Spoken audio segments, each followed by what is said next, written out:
Hello friends, ನಮಸ್ಕಾರ. ಇವತ್ತು ಮಾಡೋಣ ಗಾರ್ಲಿಕ್ ರೈಸು. ನಿನ್ನೆ ರಾತ್ರಿ ಉಳಿದವ್ರ ರೈಸು.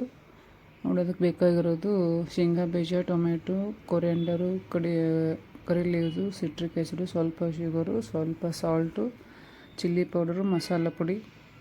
ಇವಾಗ ವೈಟ್ ರೈಸ್ಗೆ ನಾನು ಇವಾಗ ಸ್ವಲ್ಪ ಶುಗರ್ ಹಾಕ್ಕೊತಾ ಇದ್ದೀನಿ, ಆಮೇಲೆ ಸ್ವಲ್ಪ ಸಾಲ್ಟ್ ಹಾಕ್ಕೊತಾ ಇದ್ದೀನಿ. ನೀವು ಬೇಕಿದ್ರೆ ಆಮೇಲೆ ಆ್ಯಡ್ ಮಾಡ್ಬೋದು, ಬಟ್ ನಾನು ಇವಾಗನೇ ಆ್ಯಡ್ ಮಾಡ್ತಾಯಿದ್ದೀನಿ. 1 ಟೇಬಲ್ ಸ್ಪೂನ್ ಆಗೋಷ್ಟು ಶುಗರ್ ಹಾಕ್ಕೊಂಡೆ ಇವಾಗ. ಆಮೇಲೆ ಬಾಣಲಿಗೆ ಬಿಸಿ ಮಾಡಕ್ಕೆ ಇಟ್ಕೊಳ್ಳಿ. ಅದಕ್ಕೆ 2 ಟೇಬಲ್ ಸ್ಪೂನ್ ಅಷ್ಟು ಆಯಿಲ್ ಹಾಕಿ, ಜಾಸ್ತಿ ಹಾಕಬೇಡಿ, ಸ್ವಲ್ಪ 2 ಟೇಬಲ್ ಸ್ಪೂನ್ ಅಷ್ಟೇ ಹಾಕಿ ಆಯಿಲ್ನ ಕಾಯಕ್ಕೆ ಬಿಡಿ. ಆಯಿಲ್ ಕಾಯ್ದಾದ್ಮೇಲೆ ಅದಕ್ಕೆ ಸ್ವಲ್ಪ ಜೀರಿಗೆ ಹಾಕ್ಕೊಳ್ಳಿ. ಜೀರಿಗೆ ಸ್ವಲ್ಪ ಫ್ರೈ ಆದಮೇಲೆ ಚೆನ್ನಾಗಿ ಫ್ರೈ ಆಗಬೇಕು. ಅದು ಫ್ರೈ ಆದಮೇಲೆ ಅದಕ್ಕೆ ನಾವೀಗ ಹಾಕ್ಕೊಳ್ಳೋಣ ಸ್ವಲ್ಪ ಸಾಸಿವೆ. ಅದನ್ನು ಚೆನ್ನಾಗಿ ಫ್ರೈ ಆಗಬೇಕು. ಸಾಸಿವೆ ಫ್ರೈ ಆಗಿಲ್ಲ ಅಂದರೆ ಅದು ಸ್ವಲ್ಪ ಕಹಿ ಆಗುತ್ತಲ್ಲ, ಅದು ಚೆನ್ನಾಗಿ ಫ್ರೈ ಮಾಡ್ಕೊಳ್ಳಿ. ಚಟ್ಪಟ್ ಅನ್ಬೇಕು, ಅದು ಚಟ್ಪಟ್ ಅಂದಾದ್ಮೇಲೆ ಅದಕ್ಕೆ ಟೇಸ್ಟ್ ಬರೋದು. ಆಮೇಲೆ ಸ್ವಲ್ಪ ಅದಕ್ಕೆ ಕರಿಬೇವನ್ನ ಹಾಕ್ಕೊತಾ ಇದ್ದೀನಿ. ಕರಿಬೇವು ಹಾಕ್ಕೊಂಡಾದ್ಮೇಲೆ ಹಸಿ ಶೇಂಗಾ ಹಾಕ್ಕೊಂಡಿದ್ದೀನಿ. ಒಂದು ಹಸಿ ಶೇಂಗಾ ಹಾಕ್ಕೊಂಡು ಚೆನ್ನಾಗಿ ಫ್ರೈ ಮಾಡಬೇಕು. ಸ್ವಲ್ಪ ರೆಡ್ನೆಸ್ ಆಗೋವರೆಗೂ ಶೇಂಗಾನ ಫ್ರೈ ಮಾಡ್ತಾನೆ ಇರಬೇಕು, ಇಲ್ಲಾಂದರೆ ಹಸಿ ಇದ್ದರೆ ಟೇಸ್ಟ್ ಬರೋಲ್ಲ. ಅದನ್ನು ನೋಡಿ ಚೆನ್ನಾಗಿ ಫ್ರೈ ಮಾಡ್ಕೋಬೇಕು. ಇವಾಗ ಶೇಂಗಾನ ಚೆನ್ನಾಗಿ ಫ್ರೈ ಮಾಡ್ಕೊಳ್ಳಿ, ಇಲ್ಲಾಂದರೆ ಒಂಥರ ಟೇಸ್ಟ್ ಆಗುತ್ತದು. ಹಸಿ ಬಾಯಲ್ಲಿ ಬರ್ತಾರೆ, ಟೇಸ್ಟ್ ಅನಿಸಲ್ಲ.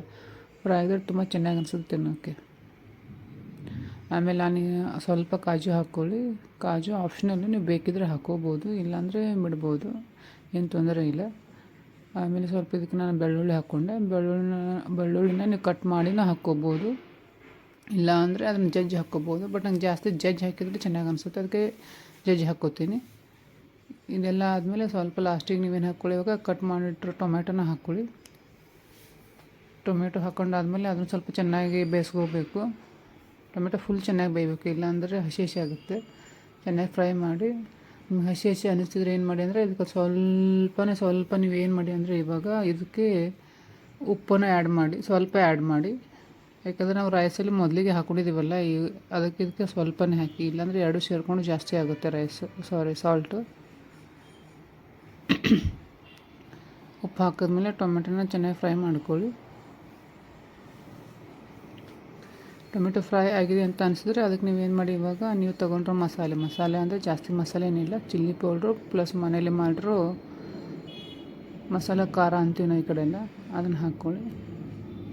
ಹಳದಿ ಏನು ಹಾಕಬೇಡಿ, ಜಸ್ಟ್ ಚಿಲ್ಲಿ ಪೌಡ್ರು ಮಸಾಲೆ ಖಾರ ಹಾಕಿ ಮಿಕ್ಸ್ ಮಾಡಿ. ಆಮೇಲೆ ಸ್ವಲ್ಪ ಅದಕ್ಕೆ ವೈಟ್ ರೈಸ್ ನೀವು ತೆಗೆದಿಟ್ಟಿದ್ರಲ್ಲ, ವೈಟ್ ರೈಸ್ನ ಹಾಕಿ ಇದಕ್ಕೆ.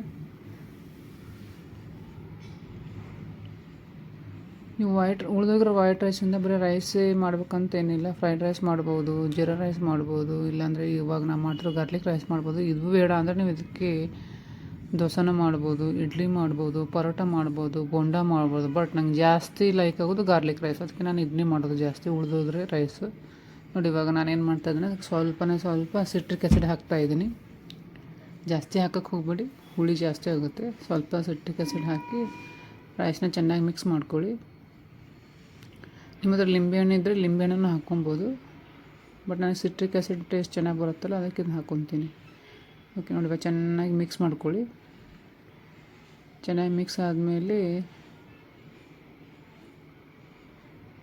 ನೋಡಿ, ಇವಾಗ ತುಂಬ ಚೆನ್ನಾಗಿ ಮಿಕ್ಸ್ ಆಗ್ತಾಯಿದೆ.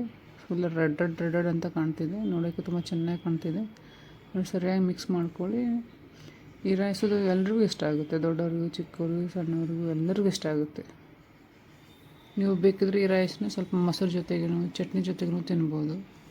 ಫ್ರೆಂಡ್ಸ್, ನಿಮಗೆ ಈ ವಿಡಿಯೋ ಲೈಕ್ ಆಗಿದ್ರೆ ನನ್ನ ಚಾನಲ್ನ ಸಬ್ಸ್ಕ್ರೈಬ್ ಮಾಡಿ ಸಪೋರ್ಟ್ ಮಾಡಿ ನನಗೆ.